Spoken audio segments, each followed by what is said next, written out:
Hello, I'm Patrick McGuire again, and I want to thank you for joining us in our study of overcoming the paradigms of Christianity. And this is, we're going through the book of Galatians, verse by verse. We're on chapter 2, verse 5, where it says, "But we did not yield in subjection to them for even an hour, so that the truth of the gospel might remain with you. But from those who were of high reputation, what they were makes no difference to me. Elohim shows no partiality. Well, those who were of reputation contributed nothing to me." Paul said that he did not want to yield in subjection to them and their religion for even an hour. Now, the Greek word for subjection means control. Paul did not want them to control him as they do the Jewish masses. Paul knew that they did not need to go through the traditions in order to be a servant to Elohim. Elohim does not play favorites. Paul makes that very clear here. Even though these Judaizers were powerful and influential men, they did not concern Paul. He knows that Elohim does not judge people from the superficial, external point of view, as we often tend to do. Verse 7, "But on the contrary, seeing that I had been entrusted with the gospel to the uncircumcised, just as Peter had been to the circumcised, for he who effectually worked for Peter in his apostleship to the circumcised effectually worked for me also to the Gentiles." Now, at that time, Paul was responsible for the mission to the Gentiles, and Peter was responsible for the mission to the Jewish people. It says, he who worked effectually for Peter and Paul was the Spirit of Elohim. Verse 9, "And recognizing that grace had been given to me, James and Cephas and John, who were reputed to be pillars, gave to me and Barnabas the right hand of fellowship, that we might go to the Gentiles, and they to the circumcised." So James, Cephas being Peter, and John recognized that grace had been given to Paul, and he did need the grace of Elohim. Remember, at one time, Paul was against the followers of Yeshua, but by the grace of Elohim, he was brought to Yeshua Messiah, and once again, this was not due to anything that Paul did. It was just through the grace of Elohim he was chosen. Now, those three men gave Paul and Barnabas the right hand of fellowship to go to the Gentiles with the message of Messiah and of Torah. Verse 10, "They only asked us to remember the poor, the very thing I was eager to do." Why did he say that? Why did they ask Paul to do that? And why was he eager to do it? The reason being is because Paul and those others mentioned, James, Peter, and others, were following Torah. This is an explicit command in Torah to remember the poor. Look in Deuteronomy 15, starting at verse 4. It says, "However, there shall be no poor among you, since Yahweh will surely bless you in the land which Yahweh your Elohim is giving you as an inheritance to possess. If only you listen obediently to the voice of Yahweh your Elohim, to observe carefully all this commandment which I am commanding you today. For Yahweh your Elohim shall bless you as he has promised you, and you will lend to many nations, but you will not borrow. You will rule over many nations, but they will not rule over you. If there is a poor man with you, one of your brothers, in any of your towns in your land which Yahweh your Elohim is giving you, you shall not harden your heart nor close your hand from your poor brother, but you shall freely open your hand to him, and shall generously lend him sufficient for his need in whatever he lacks." The believers in Jerusalem were very poor and were being taken care of by the believers according to Torah also. And we see that in Romans chapter 15, verse 26.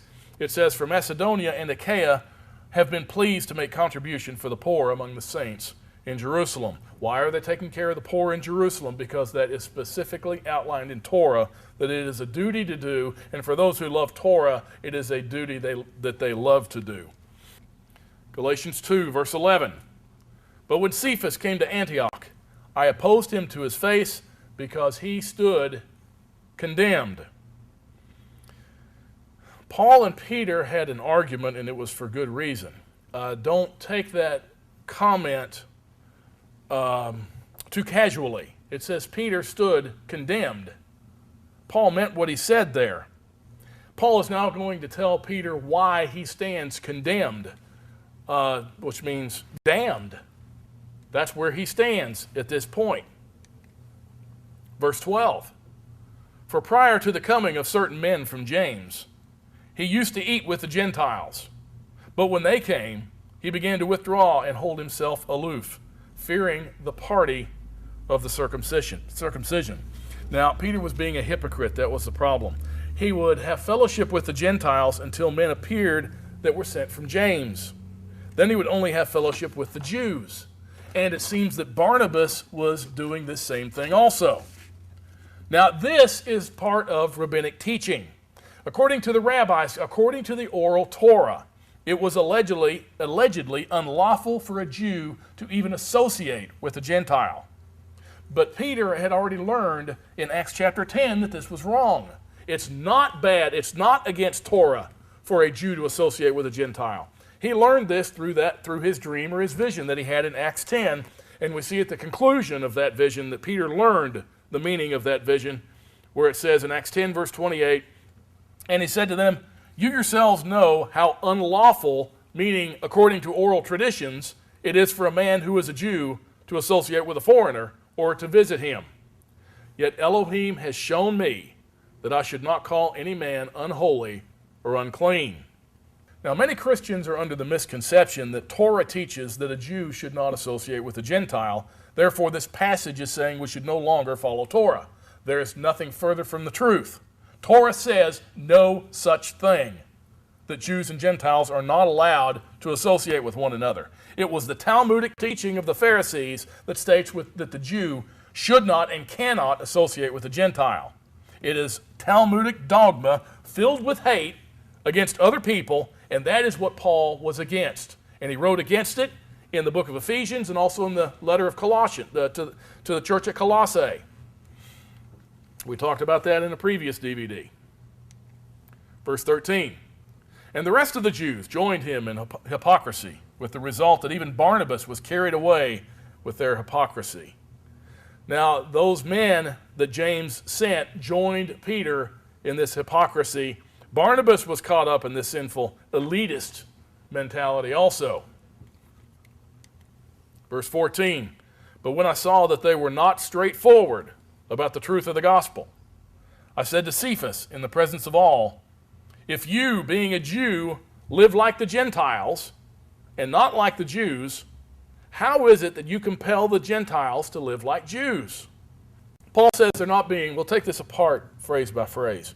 Paul says they're not being straightforward about the truth of the gospel. The gospel, once again, is repent, turn toward the Torah of Elohim, for the kingdom of heaven is at hand. The kingdom is for all whom Elohim chooses. But Cephas and the others were treating Gentiles with contempt simply because they were Gentiles. Paul tells Cephas, if you live like the sinning Gentiles, how can you compel the sinning Gentiles to live like Jews? By putting together verses 14 and 15, this meaning is crystal clear. Let's take a look at both of those combined. And I'm going to read verse 14 again.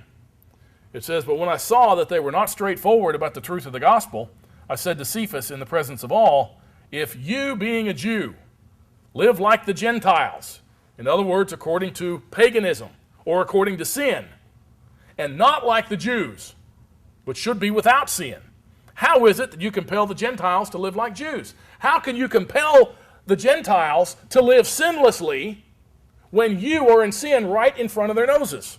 He says in verse 15, we're Jews by nature, not sinners from among the Gentiles.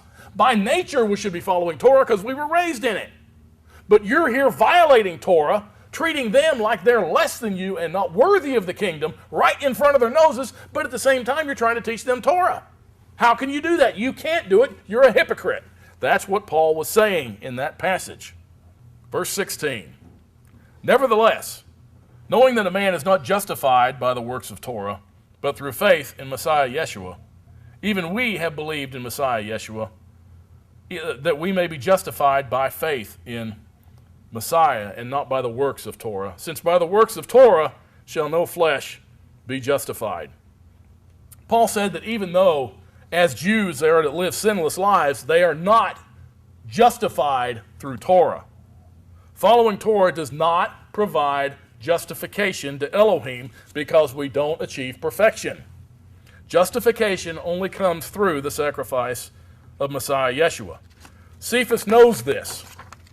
Peter knows this, but Paul publicly rebukes him for his sinful hypocrisy. Now, Paul restates the fact that man is not justified by the works of Torah that Cephas was to teach the people in Galatia. However, that did not keep Paul from getting publicly angry with Cephas for breaking Torah by acting as if Elohim is a respecter of persons. Now, the Tanakh teaches that man is not saved by the law. The Tanakh, the Old Testament, teaches that very, very clearly. 1 Kings 8, verse 46. When they sin against thee, for there is no man who does not sin, and thou art angry with them and dost deliver them to an enemy, so that they may take them away captive to the land of the enemy, far off or near. Tanakh does not teach perfection through the law. Look in Job 4, verse 17. Can mankind be just before Elohim? Can a man be pure before his maker? And these questions are asked in the purest sense of the answer is absolutely no. Job 15, verse 14. What is man that he should be pure? Or he who is born of woman that he should be righteous? In Psalm 130, verses 3 and 4, if thou, Yahweh, shouldst mark iniquities, O Lord, who could stand? But there is forgiveness with thee that thou mayest be feared. See, even in the Tanakh, we're taught that forgiveness is our only hope. In Psalm 143, verse 2, do not enter into judgment with thy servant, for in thy sight no man living is righteous. Proverbs 20, verse 9, who can say, I have cleansed my heart and I am pure from sin? Ecclesiastes 7, verse 20, indeed there is not a righteous man on earth who continuously does good and who never sins. Also Isaiah 53, verse 6, all of us like sheep have gone astray. Each of us has turned to his own way. But Yahweh has caused the iniquity of us all to fall on him. So for those that teach that the Old Testament says the way to salvation is through following the law, they're teaching erroneously because that's not taught in Scripture. It's how we get close to the Father. It's how we show our love for him. It's how we show our love for Messiah. Yeshua said, if you love me, keep my commandments. The Father said, keep my commandments and live. He's talking about all of his Torah, not just bits and pieces of it. Going back to Galatians, chapter 2, verse 17. But if, while seeking to be justified in Messiah, we ourselves have also been found sinners, is Messiah then a minister of sin? May it never be. Now, Paul is continuing his rebuke of Peter. He tells Peter, if we who are saved through Messiah are hypocritical sinners, is Messiah then a minister of sin or lawlessness? If we're truly justified through Messiah, we will avoid sin in our lives. Apparently, Paul thought that a public sin deserved a public rebuke. Just because we're not justified by following Torah, we do not have a license to sin in any way. It's like our children when they're little. They're not our children because they're obedient to us. But if they're obedient to us, what does that show? It shows that they love us. They love their parents and respect their parents and honor them. If you want to love and respect and honor the Father, you will obey his instructions, his commandments, his Torah, and his statutes, and his ordinances. Verse 18, for if I rebuild what I have once destroyed, I prove myself to be a transgressor. Peter was rebuilding the myth that Gentiles were unclean and that Jews were clean. He was taught that this was wrong by the vision of the unclean things in Acts 10. Now, Paul is continuing his rebuke of Peter by telling him that if he goes back to treating Gentiles as sinners, since they're not Jews, he's proving himself to be a transgressor. And he's telling them that in front of all the people. He's telling him that, in front of all the people. Verse 18, for if I rebuild what I have once destroyed, I prove myself to be a transgressor. For through Torah I died to Torah, that I might live to Elohim.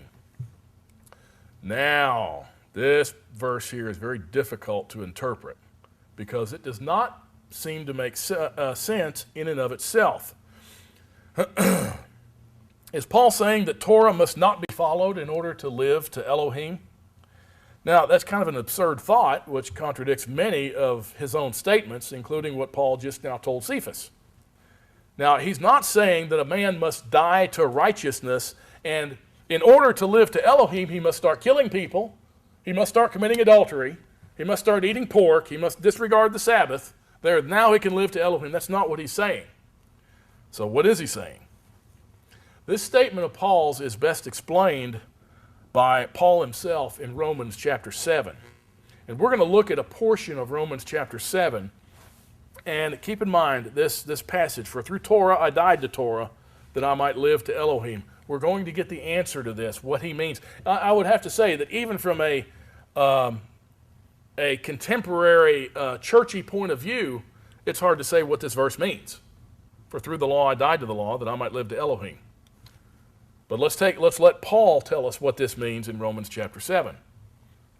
In verse 1 of Romans 7, or do you not know, brethren, for I am speaking to those who know Torah, that Torah has jurisdiction over a person as long as he lives.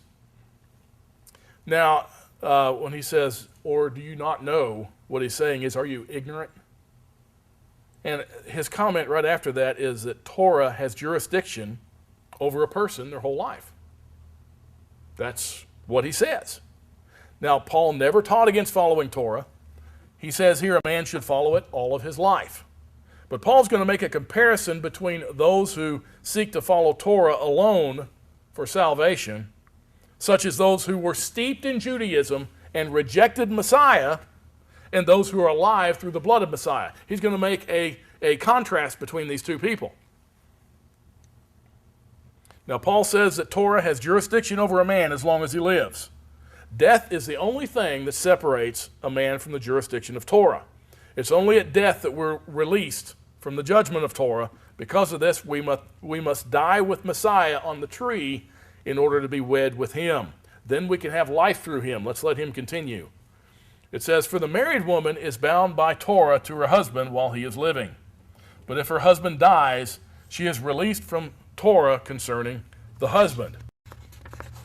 Now, Paul is not trying to give us rules about marriage and divorce here. He is using this law to illustrate that a wife is bound to her husband until death. In other words, if he's dead, she's no longer married to him. And he's using this illustration to show how we're under the jurisdiction of Torah while we are alive. Verse 3, so then, if while her husband is living, she is joined to another man, she shall be called an adulteress. But if her husband dies, she is free from Torah, so that she is not an adulteress, though she is joined to another man. This passage is not prohibiting divorce and marriage. It's in remarriage. It's really not even touching on that subject. That's not what Paul's trying to convey here. Paul is trying to make a narrow illustration that a woman is bound to her husband until he dies. Then she's free to remarry. Let's see where he's going with this. Verse 4.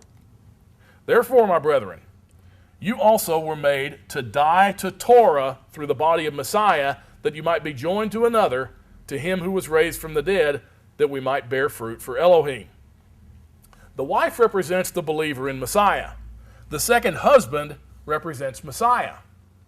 Who or what is represented by the first husband? The first husband represents Adam and our sinful position in him, which leads to judgment according to Torah, which means death. Now, we've been told in previous chapters in Romans that we're joined to Adam and death as a result. Torah was given to control our sinfulness, but we in our sinful flesh are not able to live up to Torah in and of itself. Paul says that when Messiah died in his body, we are identified with Messiah in his death, and now we're dead to the condemnation of the law, and that condemnation to the law is dead to us. The first husband is Adam, and we're no longer joined with him. We're now joined with the living Messiah. We died with him and we are raised with him. He's the second husband and enables us to bear fruit. The believer is not under the condemnation of Torah, but is under the grace of Elohim. Paul continues in verse 5, for while we were in the flesh, the sinful passions which were by Torah were at work in the members of our body to bear fruit for death. Now, before we came to Messiah, the sinful passions which were defined by Torah were at work in our body. These sinful passions led to death. That word aroused, it's italicized. It's not in the Greek. It's not in the original text. Torah does not arouse us to sinful passions. Torah is there to define sin for us. It's not there to control the flesh. Just because the laws are there, they can't control you. They can't control me. The flesh without Messiah has no desire to follow Torah. The flesh broke the law and suffers the penalty, which is death. Verse 6, but now we've been released from Torah, having died to that by which we were bound, so that we serve in the newness of spirit and not in the oldness of the letter. We shouldn't follow Torah simply because it's a list of written rules and regulations. We should delight in serving Elohim because we love him and want to please him. Now, Yeshua said to his disciples, if you love me, you'll keep my commandments.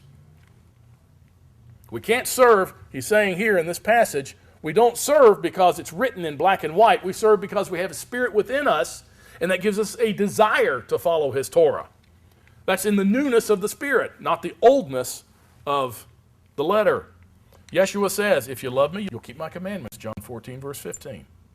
Yeshua says in John 14, starting at verse 21, he who has my commandments and keeps them, he it is who loves me, and he who loves me shall be loved by my Father, and I will love him and will disclose myself to him. Judas, not Iscariot, said to him, Lord, what then has happened to you that you're going to disclose yourself to us and not to the world? Yeshua answered and said to him, if anyone loves me, he will keep my word, and my Father will love him, and we will come to him and make our abode with him. He who does not love me does not keep my words, and the words which you hear is not mine, but the Father's who sent me. So Yeshua makes it perfectly clear the words here are not his, but they're the words of his Father. They're the words of Torah. Though that is what we are supposed to keep. 1 John chapter 2, verse 3 says, by this we know that we've come to know him, if we keep his commandments.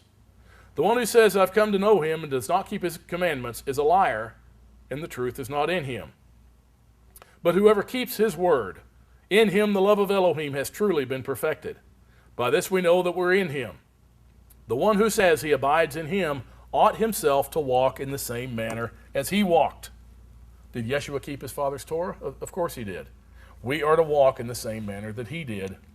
He says, beloved, I'm not writing a new commandment to you, but an old commandment which you had from the beginning. The old commandment is the word which you've heard. Serving Yeshua is not a matter of reading and observing the rules. It's an act of love. Now, the question for believers, or those who follow Yeshua, is not whether we will follow a written set of rules for salvation. The question for the believer is this: do you love Yeshua? That's the question.